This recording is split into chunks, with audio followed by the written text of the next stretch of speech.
My name is Amber, and I was diagnosed with stage 4 ovarian cancer in 2018. I started noticing like changes to my bowel habits where I'd be like, ooh, I gotta go to the bathroom right now, right? And I was like, that's a little interesting, but again, not super concerning. And then throughout that summer, weird things kept happening. So the bowel symptoms would have been first, and then by late summer, I started having night sweats. And I can't remember the exact order that things started happening in, but we live in New Jersey. And so it's common for people to go down to the Jersey Shore. And so my in-laws have a shore house. And sometimes at the time, my husband and I would like sleep on the fenced-in porch or the screened-in porch. And it could get hot out there. There was an error or whatever, but sometimes when I would wake up and I'd be like, oh, wow, like I really sweated last night, but it was summer, and so I wasn't too concerned.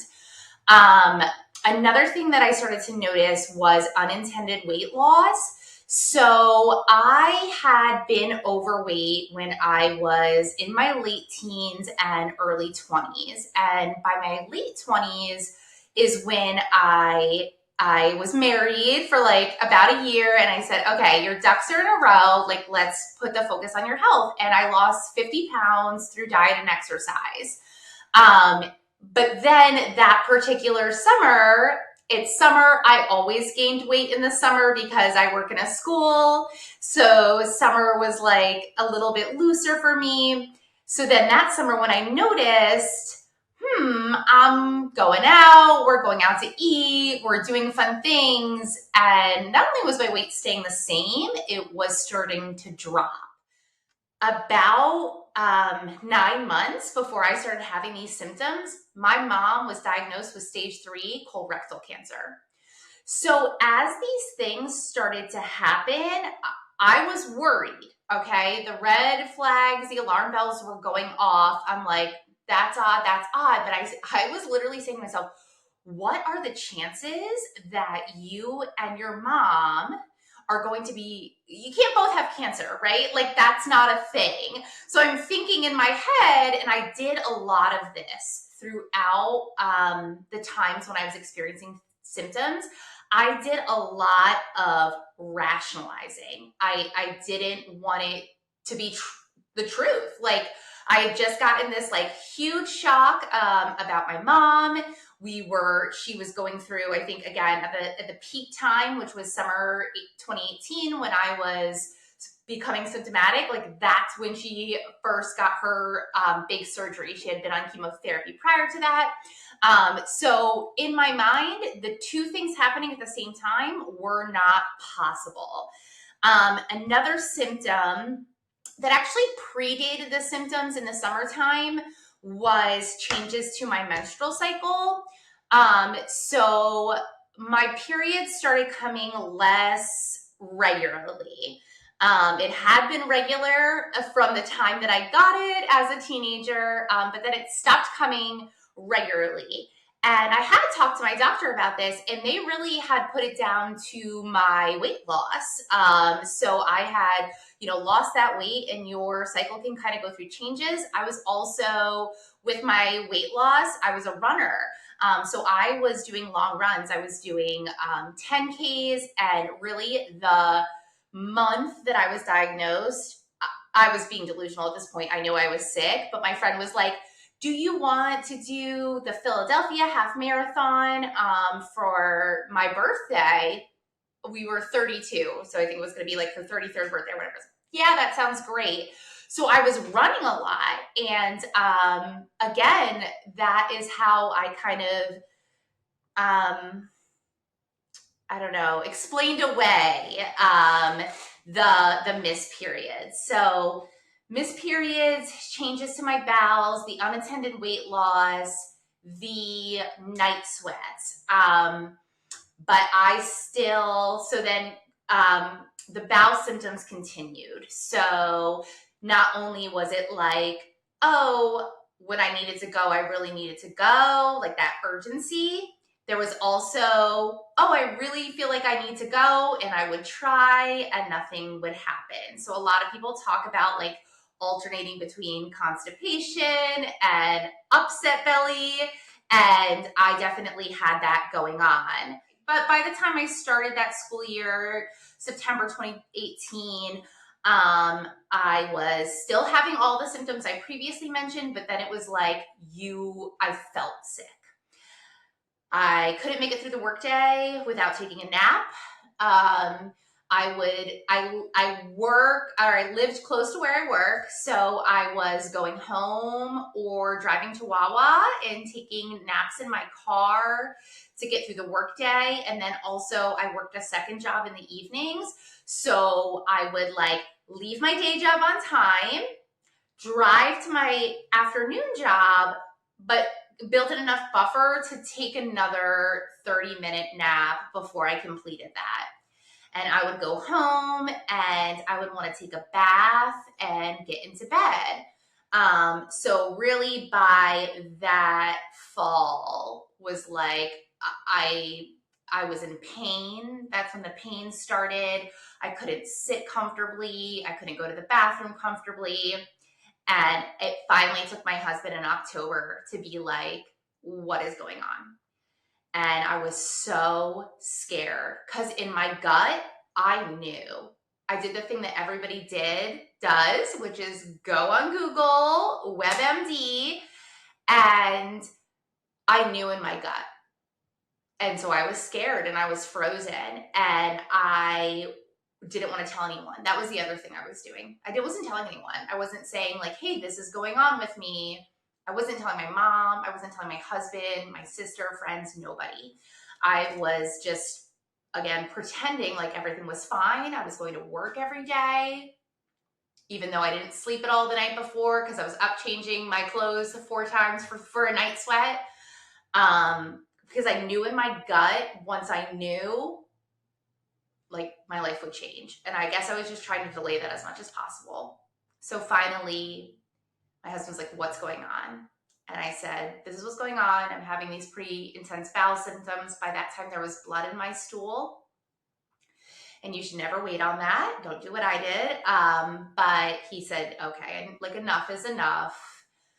He started calling to schedule me a gastroenterologist visit, because really at that time I thought it was colorectal cancer. That's what my mom had. That's what I thought. We went in November to see the gastro. I actually saw just an NP that first day. She was like, hey, what's your symptoms? Because they don't just give everybody a colonoscopy, especially not at age 32. So I explained my symptoms and she was like, yeah, we're going to need a colonoscopy. Like, she didn't say stat because that probably would have scared me, but I was in within the next 2 weeks for a colonoscopy. And I just was crying. I was crying every day. I knew what was going to happen. And I get wheeled back for the colonoscopy and they're like, you're going to be okay. You're going to be, again, still like sobbing to the point where I fall asleep. They do the colonoscopy. They wheel me back into the bay when it's done.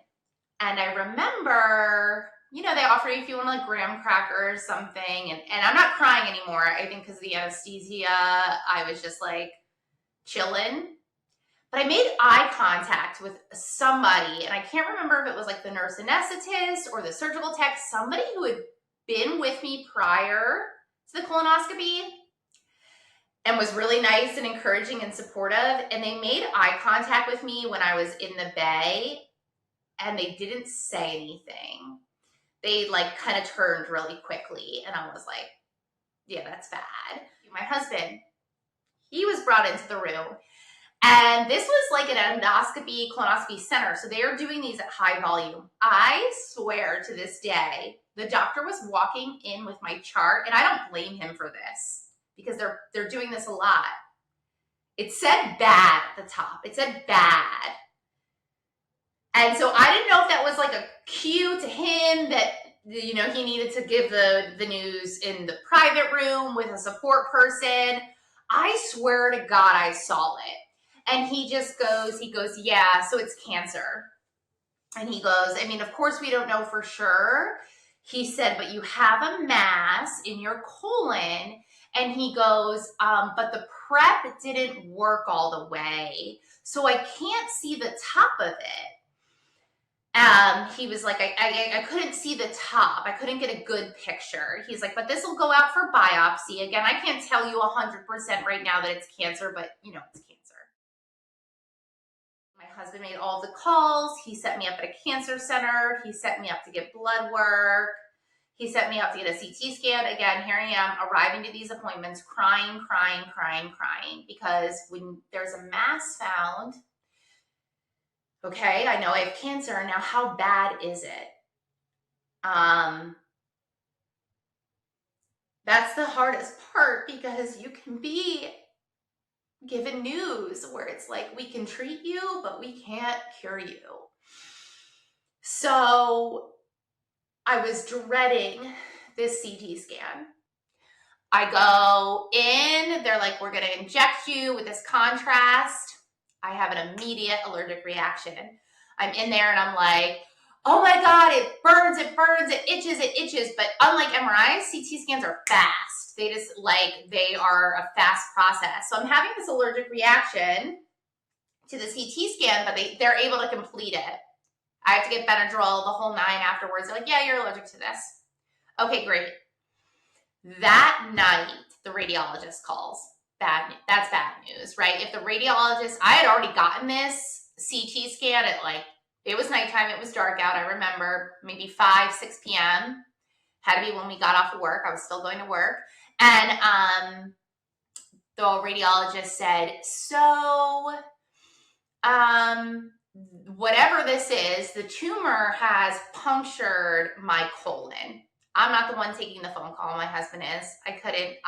I'm panicking. I'm running through the house like, oh my God, it's everywhere. And they're like, so the tumor has punctured her colon, meaning there was like a hole in my colon, which if there's a hole in your colon, everything that's supposed to be in your intestines can now be out in your body. And you can literally go into septic shock. The radiologist was like, she needs to go to the hospital, the ER tonight. I said, I'm not going. I don't know what was wrong with me. I said, I'm not going. We have an appointment at the cancer center in 2 weeks. They said, bump that appointment up. Okay, I'll bump the appointment up. And if she shows any symptoms that she might have an infection, fever, chills, which I was, by the way, experiencing, go right to the ER. We bumped this cancer appointment up about a week. So I think we're about 4 days out from Christmas at this point, maybe 5. And my husband and I take a half day from work to go see what is a colorectal surgeon. Because again, we're thinking my cancer is colorectal in nature. He I don't know, does his thing, looks at labs, looks at my scans. He's like, honestly, your imaging's not the best. Probably because I was having an allergic reaction. I was probably freaking moving everywhere. But he's like, I actually don't think this is colorectal in nature. And he's like, I want to do this test. It's called a rigid sigmoidoscopy. He's like, this is the first time I heard it could be gynecological in nature. He says, I don't know if we're looking at a colorectal tumor. I don't know if we're looking at something gynecological. He goes, you need to go to the hospital today. We need to admit you. We need to go in for surgery. We need to see what's happening. So I was able to go home, pack a bag, went to the hospital. At this point, nobody in my family knows still. They said, again, this was an emergency surgery. So I wasn't on the schedule. So they weren't sure when they were going to get me in. They weren't sure if they were going to get me in the next day, whatever. He had to fit me in. So he gets me, it's not that night.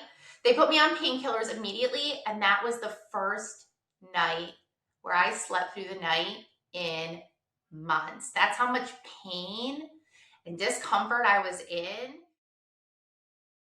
resident came to visit me that morning, and she said, we looked at your scans. It's ovarian cancer. It's very likely that it's stage 4. We see it in both ovaries, and I am freaking out. I'm like, what is this? I said, what does this mean? She goes, well, you're going to go in for surgery. What you do have to consent to is a radical hysterectomy should that need to happen. And I'm 32. I've been married for 6 years. We had not had children yet. We hadn't started trying for children yet. And I was like, oh my God. Okay, I guess if that's what you're telling me needs to happen, sure, let me sign for the radical hysterectomy, because what are you going to do? Am I going to die? And she goes, well, I can't tell you that, but you're going to be on chemotherapy for the rest of your life. You could tell she thought it was bad. That night, I go into surgery the next day. I'm still panicking. I go in for exploratory surgery. They find out it's ovarian in nature. They place an ileostomy bag because my bowel was so obstructed. So I come out of surgery. It was both the colorectal surgeon, who I knew, plus a gynecological oncologist who I hadn't met yet.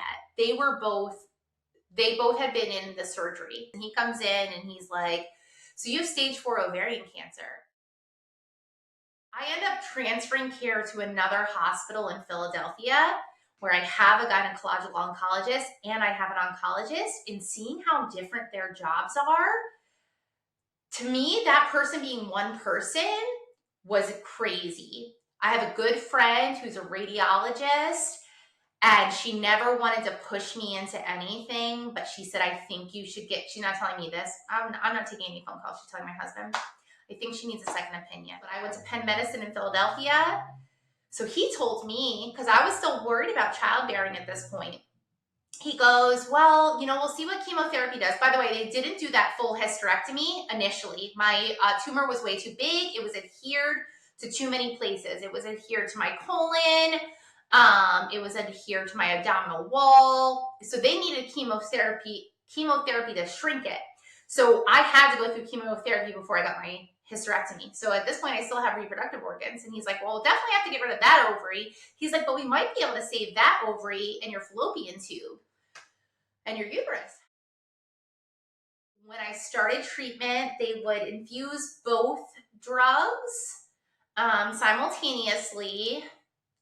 And on my second treatment, I had allergic reaction. So this is my second allergic reaction, and I'm not a person who was allergic to things before. Suddenly it just starts happening left and right, and I actually hear that's not uncommon. I don't know why. I don't know the mechanism. So at this point, I've had an allergic reaction to a CT scan. I have an allergic reaction to this medicine. And I'm freaking the freak out. My oncologist comes down right away to the infusion center, and she goes, no, actually, don't worry. She goes, there's a drug that is exactly the same without this one preservative, which is what most people are allergic to. And she goes, and actually, people have slightly better outcomes with this drug. And I had a couple hiccups where I got too sick. My blood numbers were still low. I had to get a second blood transfusion.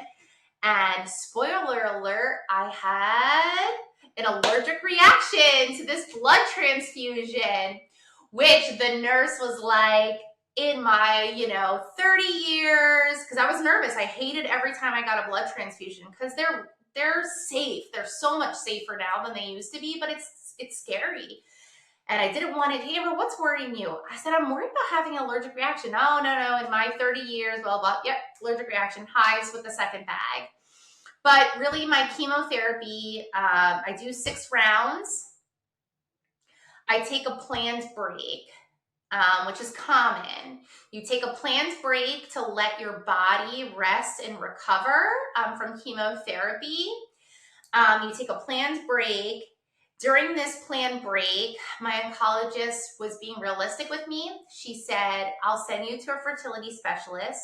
We'll see if we can harvest and freeze. Harvest isn't the right word. Retrieve, stimulate your ovaries, retrieve eggs and freeze them. She goes, I'm telling you it's slim. She's like, but you're young and I hate to rule out any opportunity for you. So I go and I get a transvaginal ultrasound. And you know, like when people are pregnant and you have that ultrasound, that's what it looked like. Except for like I would never have one of those with a baby in it. And she was like, yeah, there's follicles there. She's like, we could stimulate your ovaries and see if they grow into eggs and we could retrieve them for you. She's like, but it's really risky. She said, your tumor's really big still, and we would likely just reseed the cancer into your vaginal canal into places it's not. So at the second point, this is the second point where we're facing preserve your fertility or possibly have a chance to be cured from this. And so I said, no, we're not going to do that. You know,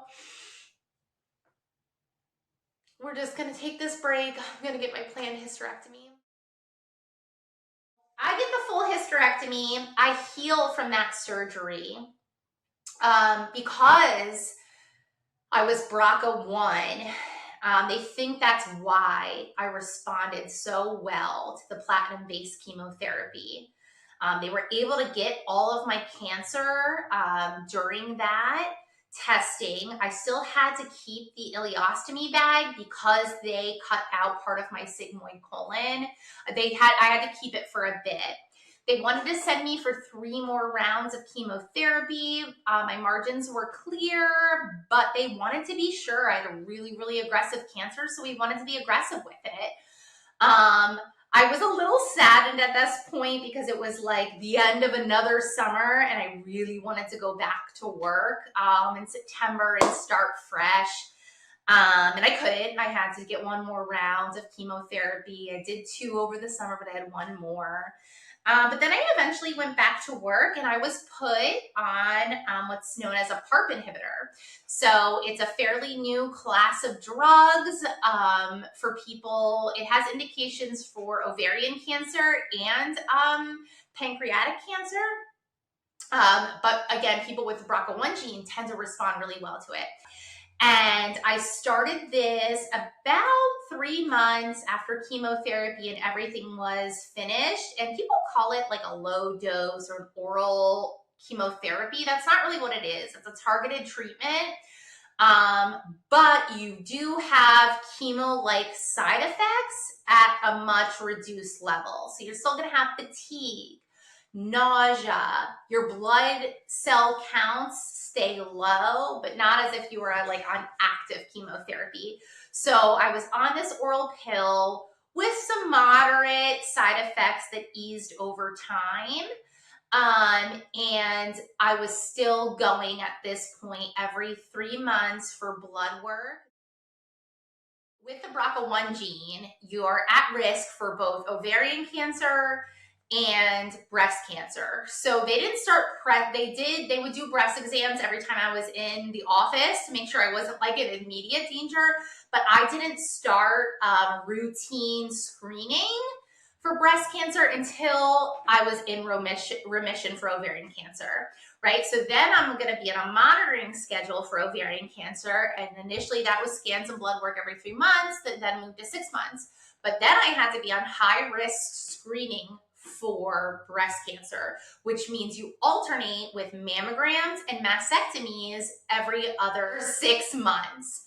And my oncologist, she's amazing. And we talked about prophylactic mastectomies over high-risk screening. So when you have the prophylactic mastectomy, you no longer have to do this high-risk screening.